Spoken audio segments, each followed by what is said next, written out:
Top quality और consistent performance के लिए सिर्फ सिल्वर पंप नाम याद रखना।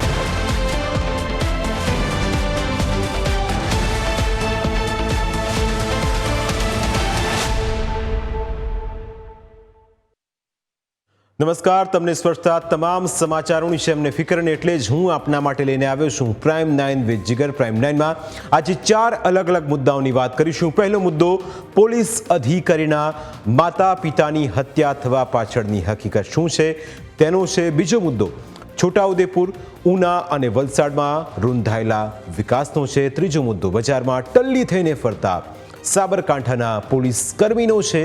અને ચોથો મુદ્દો, દારૂબંધી માટે સંકલ્પબદ્ધ ગામની અનોખી પહેલનો છે. આ તમામ મુદ્દાની વિગતવાર વાત કરીશું, પરંતુ સૌથી પહેલા વાત કરીએ પોલીસ અધિકારીના માતા પિતાની હત્યાના કારણ વિશે.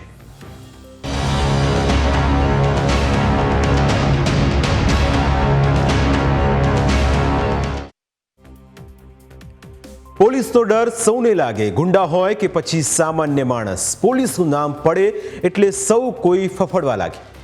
પોલીસના ઘરની સામે આંખ ઉઠાવીને જોવાની પણ કોઈની હિંમત ન થાય. પણ 15મી જૂને મોડી રાત્રે બનાસકાંઠાના લાખણી તાલુકામાં એક એવી ઘટના બની કે તેની હકીકત સાંભળીને લોકોના હોશ ઉડી ગયા. લાખણી તાલુકાના જસરા ગામે એક વૃદ્ધ દંપતીની કરપીણ હત્યા કરી દેવાઈ.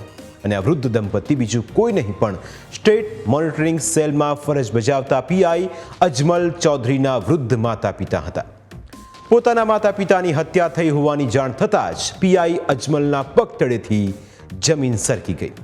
તેઓ ભાંગી પડ્યા. તેમને પણ અફસોસ એ વાતનો રહ્યો કે તેઓ પોતાના જ માતા પિતાની રક્ષા ન કરી શકે. અને જ્યારે વહાલસોયા માતા પિતાનું અવસાન થાય ત્યારે પથ્થરદિલ વ્યક્તિ પણ ભાંગી પડે તે સ્વાભાવિક છે.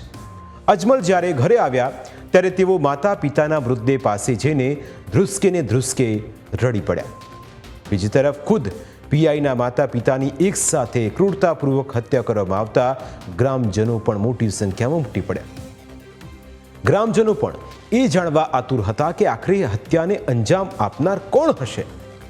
તમામ લોકો પોતપોતાની રીતે તર્ક લગાવી રહ્યા હતા, કારણ કે વૃદ્ધ દંપતીની હત્યા ખૂબ જ ક્રૂરતાપૂર્વક કરવામાં આવી હતી. પોલીસના દાવા પ્રમાણે જસરા ગામની સીમમાં આવેલા પોતાના મકાનની ઓસરીમાં વરદાજી ચૌધરી અને તેમના પત્ની હોશીબેન સૂતા હતા.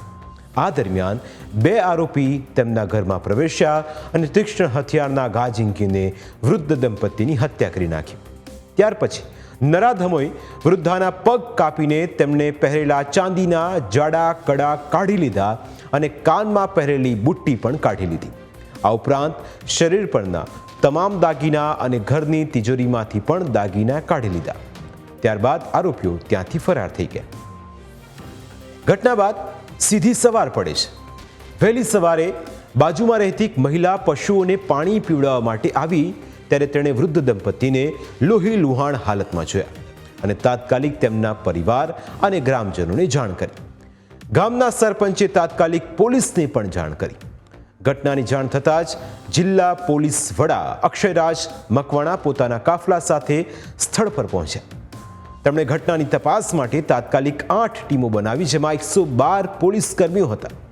112 પોલીસ કર્મીઓની આ ટીમ આરોપીઓને શોધવા માટે જુદા જુદા એંગલથી તપાસ કરી રહી હતી. પ્રથમ દ્રષ્ટિએ લૂંટના ઈરાદે હત્યા કરાઈ હોવાનું લાગતું હતું, પરંતુ હત્યા કોણે કરી તેનો ભેદ ઉકેલવો કપરો હતો.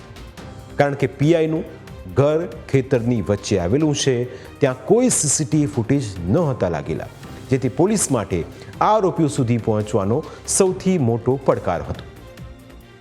પોલીસે ડોગ સ્ક્વોડ અને FSLની મદદથી તપાસ શરૂ કરી, પરંતુ કોણે હત્યા કરી તેની કોઈ કડી નહોતી મળતી.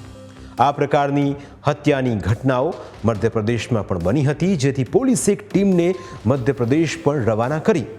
જ્યારે આસપાસના વિસ્તારોમાં ખેતરમાં સોલારની કામગીરી ચાલતી હોવાથી કેટલાક મજૂરો ત્યાં કામ કરતા હતા, જેથી પોલીસ આ મજૂરોની પણ તપાસ કરી રહી હતી.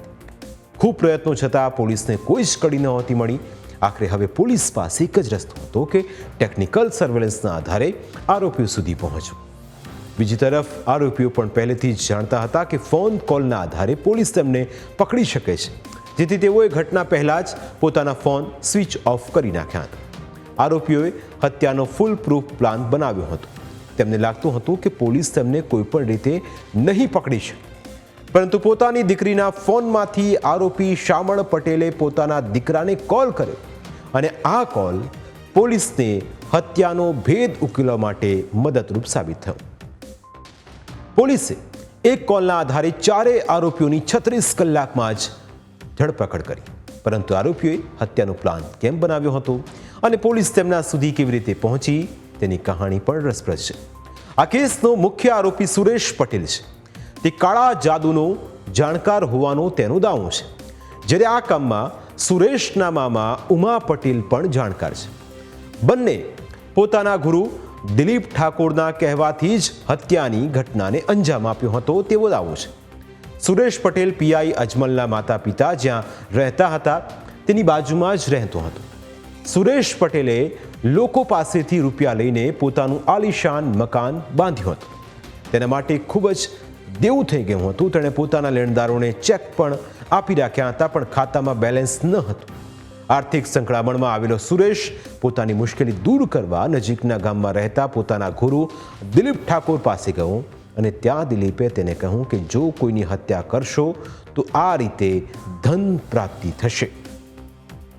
જેથી સુરેશે તેના મામા સાથે મળીને હત્યાનો પ્લાન તૈયાર કર્યો અને પોતાના પિતાને પણ આ પ્લાનમાં સામેલ કર્યા।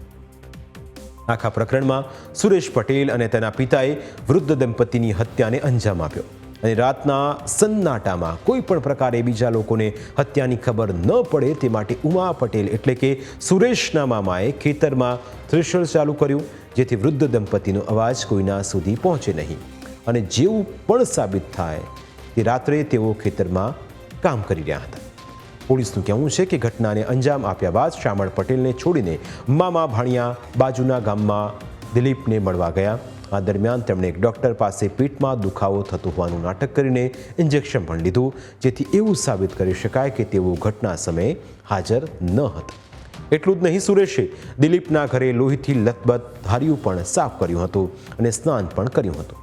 તેમ છતાં દિલીપે પોલીસ સમક્ષ એવું નિવેદન આપ્યું હતું કે તેને આ ઘટનાની કોઈ ખબર નથી। હવે સવાલ એ થાય કે આરોપીઓ પકડાયા કેવી રીતે? તો સુરેશ અને ઉમા પટેલ જ્યારે દિલીપના ઘરે ગયા ત્યારે તેમને ખૂબ જ મોડું થઈ ગયું, જેથી પિતા શામળ પટેલને તેમની ચિંતા થવા લાગી, પરંતુ નક્કી થયા મુજબ પોતાના ફોન સ્વિચ ઓફ રાખવાના હતા। જેથી શામળ પટેલે પોતાની દીકરીના ફોનમાંથી સુરેશને કોલ કર્યો। તે સમયે આ કોલ લાગ્યો ન હતો, પણ સુરેશનો ફોન સ્વિચ ઓફ હોવાથી લાગ્યો ન હતો, પરંતુ તેના મિસ કોલ બોક્સમાં ડ્રોપ થઈ ગયો હતો। હવે બીજા દિવસની સવાર થઈ ત્યારે આરોપીઓને બધું જ સલામત લાગી રહ્યું હતું।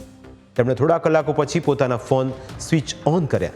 આ દરમિયાન પોલીસની ટેકનિકલ સર્વેલન્સની ટીમને મૃતકના ઘરની નજીકમાં જ એક ફોન કોલ લોકેટ થયો અને આ કોલ પડોશમાં રહેતા સુરેશ અને શામળ પટેલના ઘરમાંથી થયો હોવાનું જણાવ્યું, જેથી પોલીસે તેમની પૂછપરછ કરી, પરંતુ પિતા પુત્ર પોલીસ સમક્ષ માનવા તૈયાર ન હતા। જોકે પોલીસ આરોપીઓના ફોન કોલ ચેક કરી રહી હતી, તેમાં નજીકના સમયમાં જ ઉમા પટેલને ફોન કરાયો હોવાનું જણાઈ આવતા પોલીસે ત્રણેય આરોપીઓની અલગ અલગ પૂછપરછ કરી, જેમાં પિતા પુત્રએ તો પોતાનો કોઈ હાથ ન હોવાનું રટણ રાખ્યું, પણ ઉમા પટેલે વટાણા વેરી દેતા આરોપીઓનો ભાંડો ફૂટી ગયો। હવે સવાલ એ છે કે આરોપીઓએ કેમ વૃદ્ધ દંપતીની જ હત્યા કરી? બીજા કોઈના ઘરે કેમ હત્યા કરીને લૂંટ ન ચલાવી? તો તેના પણ ઘણા કારણો છે। પહેલું કારણ એ હતું કે તેઓ વૃદ્ધ હતા અને એકલા રહેતા હતા। બીજું કારણ એ હતું કે થોડા દિવસ પહેલાં જ ઘરમાં લગ્ન પ્રસંગ પૂરો થયો હતો, જેથી ત્યાં વધારે રૂપિયા અથવા દાગીના મળવાની શક્યતા હતી। ઘટનામાં કોઈ અંગત અદાવત હોવાનું પોલીસના ધ્યાને આવ્યું નથી, પરંતુ અંધશ્રદ્ધામાં જ વૃદ્ધ દંપતીનો ભોગ લેવાયો હોવાની હકીકત જાણવા મળી રહી છે। જો તમને પણ કોઈ ભૂવા ડરાવી ધમકાવીને આવા ગેરકાયદે કૃત્યો કરવાની સલાહ આપે તો ઉશ્કેરે તો તેમાં ફસાઈ ન જતા, નહીં તો જેલના સળિયા ગણવાનો વારો આવશે, કારણ કે આરોપીઓ ગમે તેટલા શાતિર કેમ ન હોય, પોલીસ તેમના સુધી પહોંચી જ જાય છે। પ્રાઇમ 9માં સમય થયો છે બ્રેકનો। બ્રેક બાદ વાત કરીશું કે આખરે એક એવી ઘટના જેણે વિકાસ સામે સવાલ ઊભા કર્યા છે।